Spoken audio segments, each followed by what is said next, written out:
তুলে ধরা হচ্ছে। আমরা দ্বিতীয় দৃশ্য দেখার অপেক্ষায় আছি।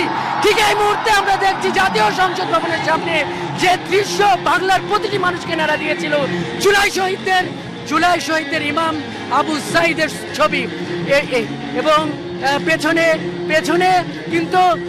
পেছনে কিন্তু বেজে উঠছে সেই জুলাই বিপ্লবের গানগুলো।